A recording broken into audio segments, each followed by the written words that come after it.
సహజ యోగము అనే ఆధ్యాత్మిక ఉద్యమాన్ని ప్రారంభించిన మహిళ నిర్మలాదేవి. ఈమె గురించి కొంచెం తెలుసుకుందారు. దేశ విముక్తి నుంచి ఆత్మ స్వాతంత్రం వైపు పయనించిన నిర్మలాదేవి జైల్లో విద్యుత్ షాకులు ఇచ్చిన, మంచు గడ్డల మీద పడుకోబెట్టిన, ఉద్యమం పొందిన నిర్మలాదేవి విడిచిపెట్టలేదు. గ్రామ గ్రామానికి తిరిగి రహస్యంగా కరపత్రాలను పంచిపెట్టి ప్రజలను చైతన్యపరిచారు. మా తేరీ జై హో అనే దేశభక్తి గీతాన్ని కూడా రాశారు ఈ నిర్మలాదేవి. వీరి గురించి కొంత తెలుసుకుందారు. మానవులు అంతర్గత శాంతి పొందనంత వరకు ప్రపంచ శాంతి పొందడం సాధ్యం కాదు.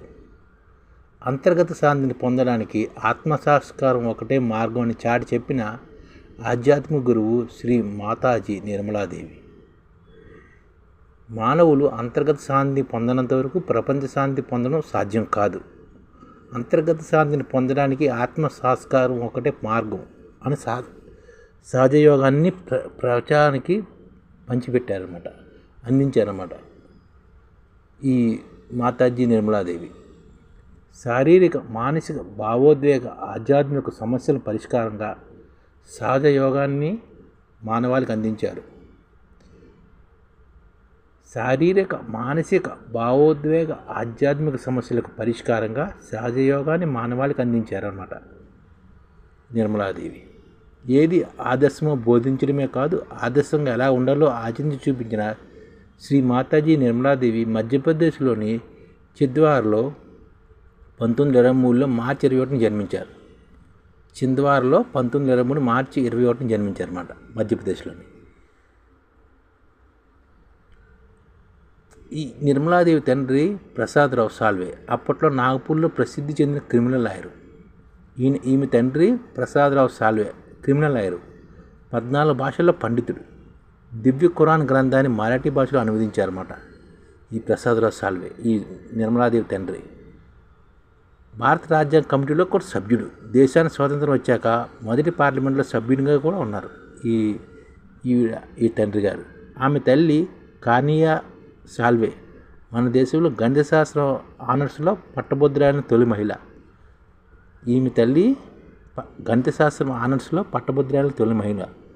స్వతంత్ర ఉద్యమం కోసం ఆస్తులన్నింటినీ త్యాగం చేసిన ఆ కుటుంబం పూరి గుడిసెలో నివసించాల్సి వచ్చిన పోరాట మార్గాన్ని విడిచిపెట్టలేదు. ఉద్యమం సందర్భంగా తల్లిదండ్రులు జైల్లో వెళ్ళడంతో చిన్న వయసులో ఇంటి బాధ్యత నిర్మలాదేవి తీసుకున్నారు. ఆమె కూడా బాల్యం నుంచి స్వతంత్ర పోరాటంలో పాల్గొన్నారు. మహాత్మా గాంధీ సన్నిహితంగా మెలిగారు నిర్మలాదేవి.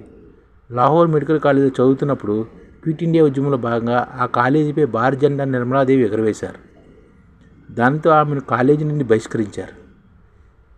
ఆ తర్వాత బ్రిటిష్ ప్రభుత్వం వ్యతిరేకంగా ధర్నా నిర్వహించి అరెస్ట్ అయ్యారు కూడాను. వివాహమై గృహిణిగా బాధ్యతలు నెరవేర్చిన తరువాత 1970లో సహజయోగం అనే ఆధ్యాత్మిక ఉద్యమాన్ని నిర్మలాదేవి ప్రారంభించారు.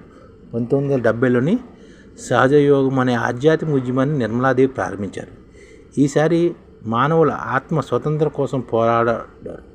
అంటే ఇంతకుముందు స్వతంత్రం కోసం పోరాడి, ఈసారి మానవుల ఆత్మ స్వాతంత్రం కోసం పోరాడారు. భగవంతుడు అంటే మనలో ఉన్న ఆత్మే అని స్పష్టం చేసిన ఆమె మానవుల్లో నిద్రాణంగా ఉన్న కుండలిని శక్తిని జాగృతం చేయడం ద్వారా ఆత్మ సాక్షాత్కారం చాలా సులభమని నిరూపించారు. అంటే మానవుల నిర్ధారణంగా ఉన్న కుండలిని శక్తిని జాగృతం చేయడం ద్వారా ఆత్మ సాక్షాత్కారం చాలా సులభతరమని నిరూపించారు. అదే సహజయోగం. ప్రపంచవ్యాప్తంగా మారుమూల ప్రాంతాల్లో కూడా సహజయోగ సందేశాన్ని వినిపించడం కోసం అలుపెరగకుండా ప్రయాణించారు.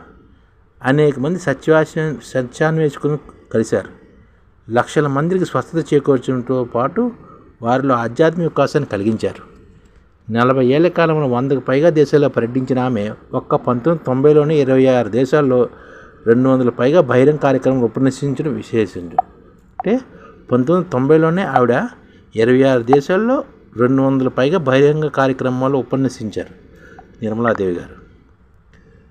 అంత 28 దేశాల్లో మానవాళి పట్ల తనకున్న కరుణ వ్యక్తపరచడం కోసం ఆమె ఆధ్యాత్మిక కార్యక్రమాలను చేపట్టారు.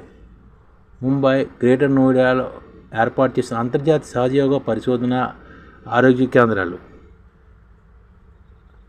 గ్రేటర్ నోయిడా, ముంబైలోని ఏర్పాటు చేసిన అంతర్జాతీయ సహజయోగ పరిశోధన ఆరోగ్య కేంద్రాలు సంగీతము, కళల అభివృద్ధి కోసం ముంబైలో ప్రారంభించిన శ్రీ పికే సాల్వే కళా ప్రతిష్టాన్, నిరాశులైన మహిళల పిల్లల కోసం నోయిడాలో స్థాపించిన విశ్వ నిర్మల ప్రేమాశ్రమం, హిమాచల్ ప్రదేశ్లోని అంతర్జాతీయ పబ్లిక్ స్కూలు వీటిలో కొన్ని.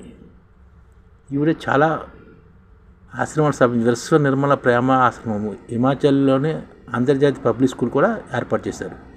పికే సాల్వే కళా ప్రతిష్టాన్ను నిరాశ్రయ మహిళల కోసం ఏర్పాటు చేశారు. అలాగే తను చేసిన విశిష్టమైన సేవలకు గుర్తింపుగా వివిధ దేశాల అధ్యక్షుల నుంచి, ప్రముఖుల నుంచి అనేక ప్రశంసా పత్రాలు ఆమె అందుకున్నారు. ప్రపంచవ్యాప్తంగా 500 పైగా పురస్కారాలు స్వీకరించారు. మహారాష్ట్ర ప్రభుత్వం మానవరత్న పురస్కారంతో యుఎన్ఓ అంటే యూనిటీ ఆర్గనైజేషన్ కదా, యూనిటీ ఇంటర్నేషనల్ పీస్ అవార్డు సత్కరించాయి. రష్యాలో presidium of Petrovska academy of arts and సైన్సెస్లో గౌరవ సభ్యత్వం అందుకున్నారు. ప్రసిద్ధ శాస్త్రవేత్త ఐన్స్టీన్తో పాటు ప్రపంచంలో కేవలం 12 మంది ప్రముఖులు మాత్రమే ఈ గౌరవం లభించింది.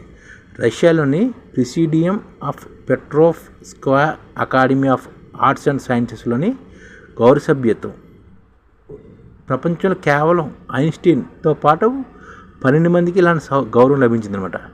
అమెరికాలో అనేక రాష్ట్రాల్లో ఆమె జన్మదినమైన మార్చి 21న శ్రీ మాతాజీ నిర్మలాదేవిగా ప్రకటించారు. అనేక రాష్ట్రాల్లో మాతాజీ నిర్మలాదేవిగా ప్రకటించారన్నమాట. ఆమె శత జయంతి సందర్భంగా ఆమె చేసిన సేవలు గుర్తిస్తూ భారత ప్రభుత్వం 100 రూపాయల నాణ్యాన్ని విడుదల కూడా చేసింది. ఆమె శత జయంతి సందర్భంగా భారత ప్రభుత్వం 100 రూపాయల నాణ్యాన్ని ఆవిడ పేరు మీద విడుదల చేసింది గుర్తింపుగా. నిర్మలాదేవి నేడు భౌతికంగా మన మధ్య లేకపోయినా ప్రపంచంలో ప్రేమ, శాంతి, సౌభ్రాతృ నెలకొనడానికి ఆమె చేసిన ప్రయత్నాలు సహజ యోగా మార్గంలో నడిచే ప్రతి ఒక్కరికి హృదయంలో నిత్యము శ్వసిస్తూనే ఉంటాయి. నిర్మలాదేవి అడుగుజాడల్లో మహోన్నతమైన ఆమె ఆదర్శాన్ని గుర్తు చేసుకుంటూ ఉంటారు చాలామంది. అంటే ఈమె భక్తులు చాలామంది ఈ రోజుకి ఉన్నారు. నిర్మలాదేవి భక్తులు సహజ యోగా ట్రస్టు తెలంగాణలో కూడా ఉంది. అలాగే ఈమె భక్తులు చాలామంది ఈ రోజుకి కూడాను సహజ యోగం ద్వారా సిద్ధి సాధించవచ్చు అని చెప్తుంటారు. ఇదనమాట ఈ ఛానల్ ముఖ్య ఉద్దేశం ఏంటంటే, మన తెలుగు రాష్ట్రాల్లో 1 కోటి మందికి సంఘటిత రంగాల్లో ఏ విధంగా ఉద్యోగాలు ఇవ్వవచ్చు, కనీస నెల జీతం 30,000 వరకు ఏ విధంగా ఇవ్వవచ్చు, ఏ విధంగా చేస్తే ఉద్యోగాలు సృష్టించబడతాయో వివరిస్తూ ఈ ఛానల్ వీడియోలు వస్తాయి.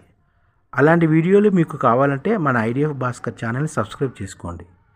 ఐడిఎఫ్ అంటే ఇండియన్ డెవలప్మెంట్ ఫోర్స్.